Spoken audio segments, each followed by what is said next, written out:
Okay, now let's focus on the Philippines.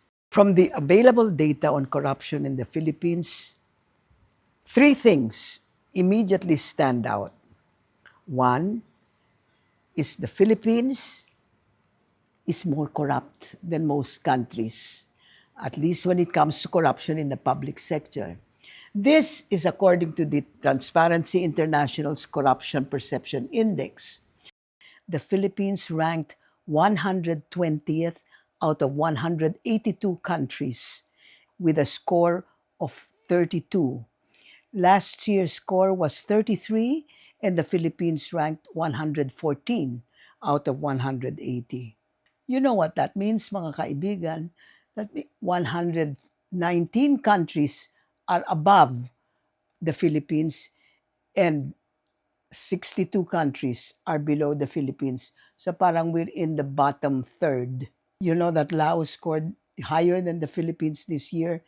We are also the third most corrupt country in Southeast Asia.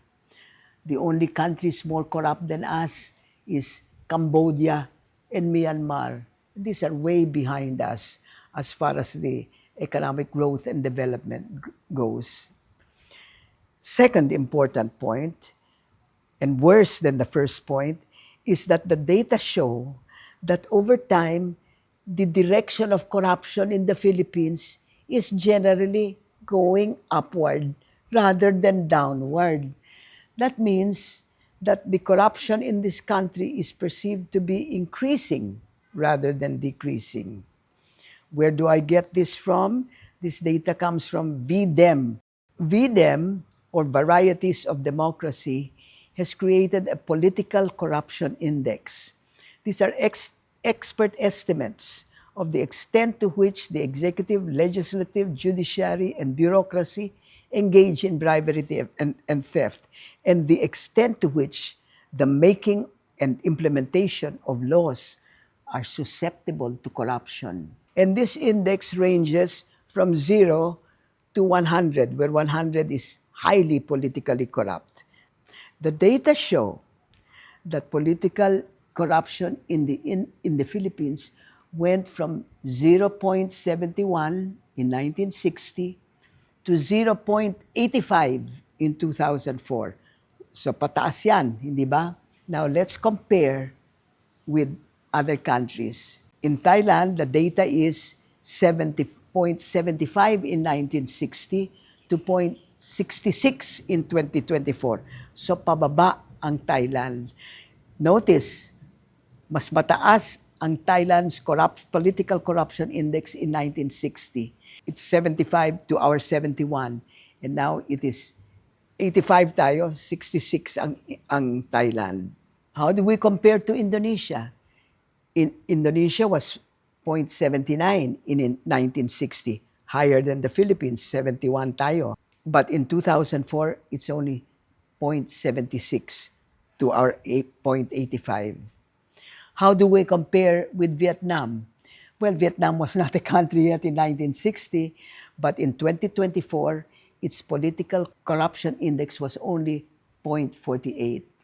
Again, let me repeat that in 1960s, Indonesia and Thailand were more politically corrupt than we were. Their indices show a downward trend. Our index shows an upward trend. To be sure, mga kapatid, the trend in corruption isn't a straight line. It's composed of ups and downs, but one can still see the general tendency to decrease or increase. So what am I saying here? You know, in 1960, our per capita income was higher than Thailand's and higher than Indonesia. I think our per capita income in 1960, GDP per capita income in international dollars was something like $1,300 in 1960. Thailand's was something like 900 and Vietnam's was something like 670. Imagine that. And now in 2003, we are much lower in per capita income than them. Sinabi ko sa inyo, hindi ba, there's a negative relationship between the extent of corruption and per capita incomes. The higher the corruption, the less the per capita income. Okay? So so that's the point when we are comparing the Philippines. But looking at the Philippines itself,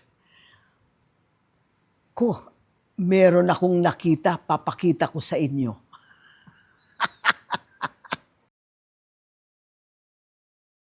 The VDEM actually makes for many more interesting findings. This is what I found so interesting when I was doing the research. For example, the most politically corrupt period in our history per the VDEM index was, no surprise, under the Marcos dictatorship. Remember, 0 is least corrupt and 100 is highly, highly corrupt. Nung pumasok si Ferdinand Marcos as president on December 30, 1965, political corruption index was 0.73. Lower than Thailand, which was 0.75, lower than Indonesia, which was 0.82. The political corruption index started inching up after Marcos came in, and by the end of the first term of Mr. Marcos in 1969, the Philippines had already overtaken Thailand in corruption. And we never looked back since. Okay, martial law came in 1972. By 1979, our political corruption index was already 0.89. Yes, higher than it is now. And it continued to be 0.89 until the end of 1985, just before the EDSA revolution. Itong nakita ko nung tinitignan ko yung Filipinas, I just wanted to see what was going on. Why it was going up and down, up and down. Tignan natin, relatively low, and then this going up was during the end of the World War II. Okay? Lot of corruption then.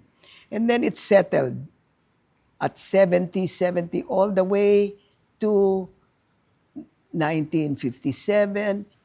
This is 61 when Diosdado Macapagal became president.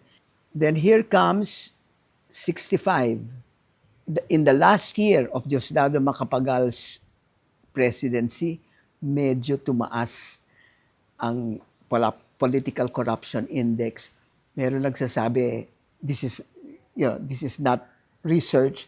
Meron nagsasabi, he tried to make up for being so clean in the first 3 years.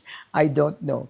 Anyway, Ferdinand Marcos was elected in 1965, took office in January 1. In 1966, umakyat ang political corruption index to 0.75. First year of the Marcos regime, 69, naging 77 na. By that time, we had already overtaken Thailand. Then comes the martial law years. So in 70, it was 0.77. In 71, it went to 0.80. And then in the and then it went up in 72 to 0.88. Ang taas, nakikita natin, hindi ba? Ang taas ng political corruption when the president declared martial law. And it stayed there about roughly 87, then it went up to 89. So, there it is. Ang ating political corruption index, 0.89. Tingnan mo, ang pagbaba nito is during President Cory Aquino's time. So, during the Marcos dictatorship, it went to from 73 to 89. During the Aquino administration, it went down from 89 to 71. Pababa. Isn't that interesting? It tells you the whole story. All right? Let's just continue. Ramos kept it down, And then finally in 1998, it went up when Estrada came in. It went up to 76. Now, what happened during Estrada's time? Tumaas na naman. And then, this is very interesting. When Gloria Macapagal came in 2001, it was 77. In 2002, it went down to 75. Bah, her first year of office, she tried to cut down on corruption. But it did not last very long because it went up to 81 in 2004 and it stayed up to 81 up to 2010. Kailan bumaba?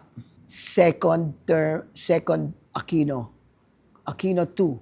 It stayed 72, 72, 72. In other words, less than Diosdado Macapagal's term. 2016, that was when Duterte came in, naging 74, then pataas na. When he shared with Marcos, 82 na. And he has brought it up again to 85. So, in other words, mga kapatid, you see these ups and downs. The ups are Marcos, the downs are Aquino, Ramos, the up is Estrada, and the going up is Arroyo, the down is Aquino the second, and the up is Duterte, Marcos. That looks to me, hindi ba mga kapatid, na it really depends on the president. Parang it's so obvious. I don't have the study. I don't have the study behind me. Just looking at this graph, that the president has a lot to do with what happens to corruption in the country. Top down. I don't know, my husband is something. If the water is clean at the source, it will continue to remain clean going down. This is what I found.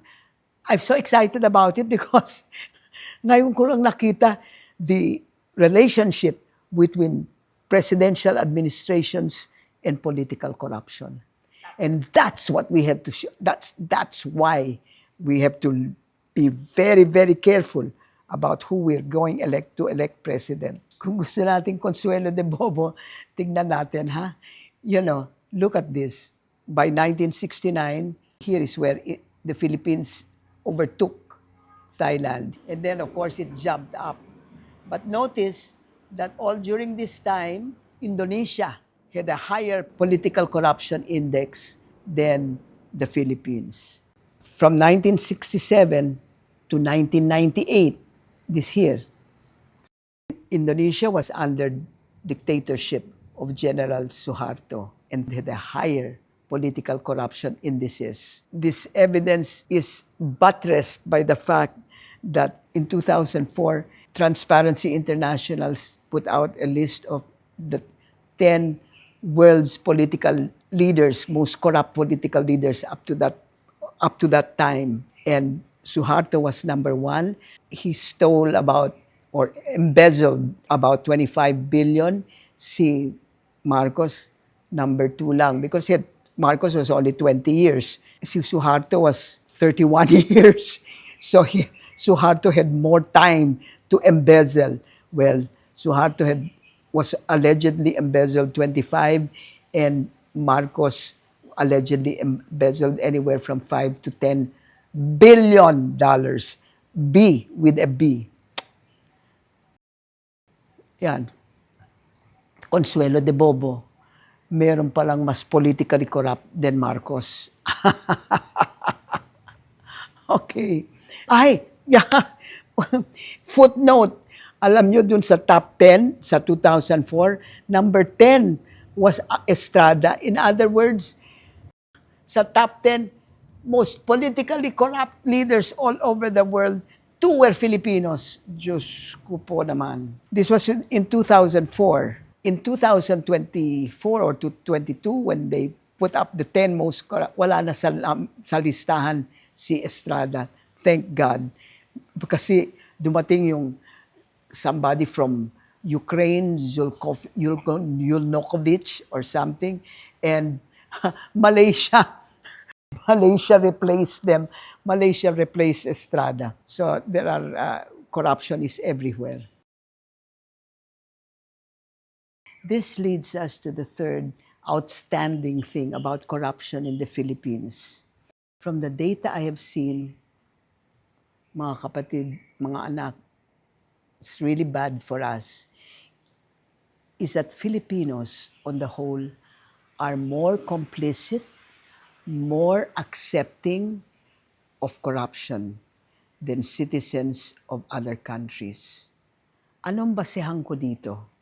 It is from the Integrated Values Surveys 1981 to 2022, which asked people from different countries how justifiable they think it is to accept bribes.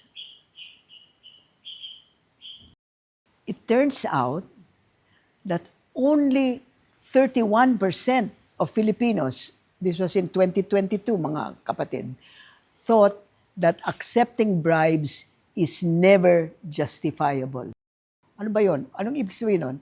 That means that only 31% of Filipinos in 2022 thought that accepting bribes was wrong. Compare that with 70% of Indonesians and Thais. Even Vietnam is 37%. In other words, they think that it is more people in the Indonesia, Thailand, and even Vietnam think that it's always wrong. Now, are these differences because we are basically maybe a dishonest people, or we accept what we think is inevitable, or maybe it's because we are more truthful than our Asian neighbors? What do you think?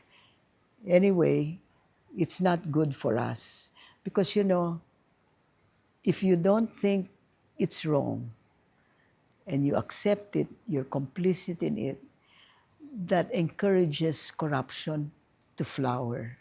And we know what increasing corruption does to our country.